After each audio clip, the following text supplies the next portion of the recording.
Well, hello, everybody. Thank you so much for joining us. So today we have a wonderful panel of teachers in our district who have utilized PearDeck. And I kind of brought them all together to kind of highlight the different ways PearDeck can be used. PearDeck is a very versatile tool, and as you listen to our panelists today, you'll hear they all kind of use it in very different ways, which is great. We have some representation from our middle school folks, our high school folks, and a couple of different departments, social studies, ELA, science, and that kind of thing. So I'm hopeful that you guys get a lot out of this today.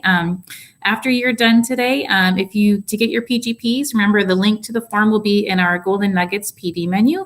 In addition, if you see anything today and you'd really like some follow-up coaching or support in helping implement that in your room, feel free to reach out. The link to book time with me is also on that Golden Nuggets PD menu as well.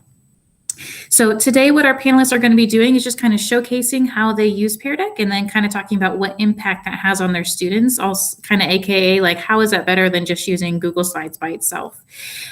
So I'm going to kind of have them share a little bit and then we'll go from there. So I'll just go around right on the top of my screen. So Logan, would you mind go ahead and share kind of how you use PearDeck in your classroom? Yeah, so what I really like about PearDeck is that students are able to review content or a skill that we're learning and then respond all in one place. And then when I review the data, I can see that all in one place too. So I think it's really convenient. And because of that, I mainly use it for virtual learning. So it's like school cancels, or actually about 3 weeks ago, I had to quarantine, and this is how I taught my lessons. So I thought it was really convenient that way. I can show a PearDeck that I made. So this one is about vocabulary, and students were learning about connotation and denotation. And so the first few slides, they reviewed the definitions of denotation and then connotation, and then they had to respond. So on this slide, I was able to turn it into like a constructed response. And so on my page, I could see if students were understanding it. And I also think that's a good accountability piece for virtual learning to see if students are actually working through each slide. On this next slide, they had to drag an icon to see which connotation fit with the word above. And so I can see which students were incorrect. So I can maybe check in with them later. And the rest of my lesson is pretty similar. And they finished with a couple constructed responses. So I thought that was really useful. Thanks, Logan. I appreciate that very much. What benefit would you say you've seen PearDeck have on your students versus if you just gave them like a Google slide deck to do during virtual learning? I think students enjoyed the PearDecks. I think it's pretty friendly for them to use. And there isn't a ton of like getting in and out of different tools. I know sometimes when I use slides, I have to do that. And I also like when they respond, it's all on one page. So sometimes slides, it gets kind of bunched up. There's a lot of text on one thing. But on PearDeck, when they respond, it's off to the right of their screen, which I think is really useful. And there are different ways students can respond, like you saw the draggable icons, and that's a different way for students to show their learning. Perfect. Thank you so much. Mallory, would you mind go ahead and share? Yeah, so there's a couple different ways that I've been using PearDeck, and what I like especially is students are able to maybe respond before we have a class discussion, which has been really helpful for reluctant students who may need extra time to process their thinking or to maybe write a response, leave it, go back, think about it, and then come back to that response. So I really like that. One of the ways that I've been using PearDeck is to do like pre-reading activities. Anytime we have a short story or anytime that we have our full class novel, which is A Christmas Carol, I've given them some activities to do before we read to get them thinking about, the themes or other elements of the story. So I'll show one that I made for A Christmas Carol. There we go.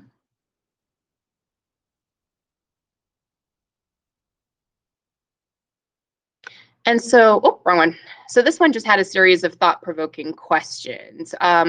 One of them had students pick 2 quotes that they wanted to respond to that contain some of the themes of the story. So you can see these student responses here. One of them had them answer the question, have you ever had to make a difficult decision? What did that look like? So it's led to some really nice discussions, some very deep discussions, especially on this last question here. If you could go back in your past and change something, would you, and why?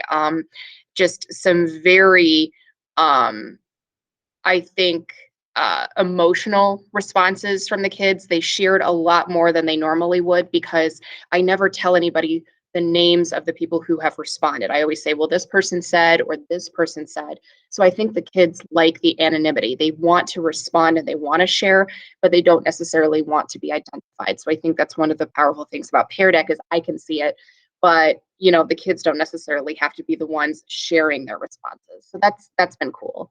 Another way that I've been using PearDeck is to have the kids actually use it to teach each other. So we've been doing a Christmas Carol, and one of the things that I like to do is have the kids study and create some background knowledge for the text. So the students all picked the topic from the Victorian era, they researched it, and then they created lesson materials so that they could teach their classmates about their particular topic. And so many students chose to use PearDeck, and they made these incredible presentations about their topic. This was a student who did trains in the Victorian era. And so the kids had lots of places where they could respond, they could engage during the students' presentations, and the kids just felt really empowered to see, oh, my classmates are responding to what I've done. Like, it was so cool to see. And of course, it's not falling up here, but you can kind of see some of the slides here, and just they're really beautiful and well organized. And again, just lots of different activities for the students to do. Like Logan said, lots of braggables, different ways to organize things, written responses. So again, PearDeck has been incredibly useful that way. Perfect. Thanks, Mallory. Amanda, would you mind sharing next? Here. Okay. So this will be for my Earth and Space Science class. There we go. Yeah, this one. Okay. So Earth and Space Science, we've been talking about minerals. And so we started with a bell ringer where I asked them to review like the definition of a mineral. And so this was a text, meaning they had like a box off to the side that they type in their answers. Then we were talking about different mineral groups. So minerals can get sorted in different groups based on their chemical formula. And so I said, all right, I'm going to go through an explanation of the criteria for each group and how you decide which group they get sorted in. And so we went through those definitions together. And then I had them practice sorting. And so like this slide right here, what it would look like on their end is they would have colored numbers 1 through 5 that match the different minerals, and I put their formula in there. And so the students drag the numbers over to the correct category. It's kind of fun to watch this happen because it's just like random numbers being dragged all over the place. But it allows me to kind of track who's done and who's not. And then I could also look at like the grid view to be able to see if anybody needs a little bit more time. But then when I share this with them, I will just like select one number and then share it on the screen. And it gives us an opportunity to kind of check our work. So what I like about this is when I show it to the students, it's anonymous. So they don't know who answered what. And so we'll go through each of the numbers. And we'll talk about if there are any that are like kind of split between different groups, which group they should actually go in. There are a couple ways you can do this. You can keep it live, meaning while I have it on the screen, they can still move their number around. And so sometimes that's kind of fun. I'll joke around like, hey, move these numbers over here. but it can get distracting. And so if that happens, I just one click of the button and I can freeze it so they can't move it anymore. So that's really nice. And then we did the same thing again with just a different set of minerals. Then we talked about how minerals are used. Let's see. Something else I like is that I can like star one of them and then I can show just that one. And when it shows it, it doesn't have the name on it. So if we're going through it and I like someone's answer and I want to share it, I can just star it and share that one and it'll still be anonymous for them. I did learn whenever you are doing like a table like this, even though you want them to type in text to fill it in, make sure you select the drawing tool instead of the text tool, because the text tool will just give you like a text box off to the side and they can't control where the text goes. So if you do the drawing tools, they can still add text boxes and they can type it in where they want it. So I think that's pretty much it. Cool, thank you. I really like that feature too in PearDeck, how you can use that star to kind of highlight specific answers. That's an awesome way to kind of show exemplar responses. That was a great use. Thank you. All right, Carly, you want to go ahead and share? Sure. Let's see.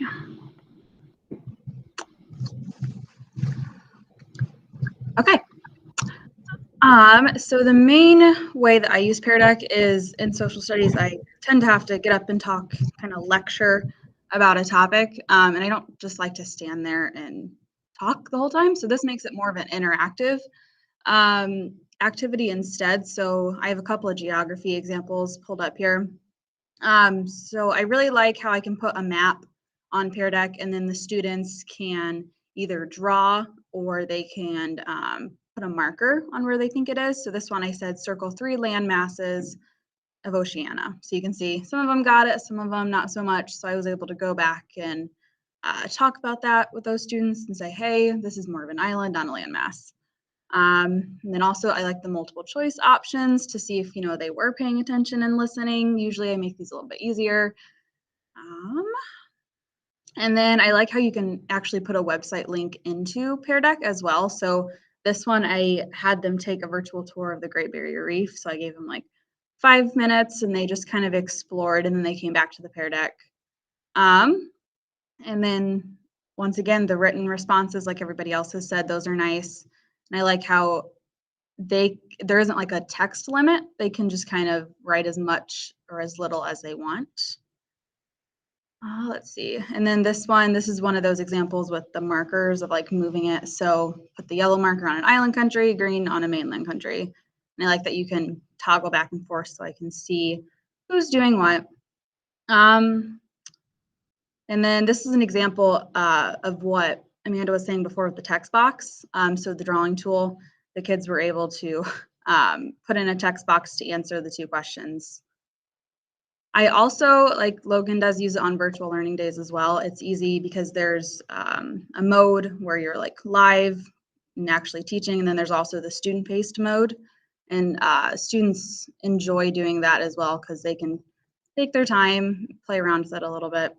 And one other thing I really like about PearDeck is that they offer like PD, like they call it the Pear Fair. So I've watched a lot of like the social studies videos on that, and it's been really beneficial. So I've learned how to put in like website links or use like a timeline on PearDeck, just things that I wouldn't have thought about before that I'm now able to add because I watched those videos. I was going to jump in there too and say that if you're not able to attend the Pear Fair, if that's something that for some reason it doesn't go with your schedule, they do send out these really nice newsletters. Sometimes it's every 2 weeks, sometimes it's every month. It just kind of depends. But they have slide decks that you can download.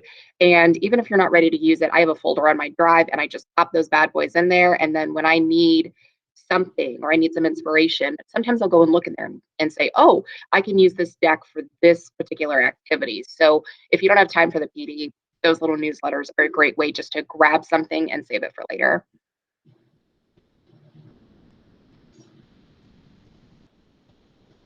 Perfect. Well, thank you so much, everybody. I very much appreciate you're willing to share. I like how I'm over here writing ideas because I got so many cool ideas from you guys about just the different ways to use PearDeck. I really like how Carly especially spoke about ways to, it's going to be more engaging for your kiddos rather than just listening to having them listen to you talk, because most kids nowadays can't, 5-minute attention spans about their max. So I got a lot out of this. I appreciate all your guys' thoughts and willingness to share. For our viewers out there that are watching, again, just a couple of quick reminders. If you heard anything and you haven't used PearDeck before and you'd like some support in getting started, definitely use that link in the Golden Nuggets menu or in the Intentional Innovation Google Classroom, and we can set up a time, and I'd be happy to kind of help you get it started. Or if you've been using PearDeck for a while and you want some new ideas or ways to push yourself, and you heard something today that was of interest to you, and you want just some quick directions on how to do that, just feel free to reach out, and I'd be happy just to be able to send you a video or anything like that.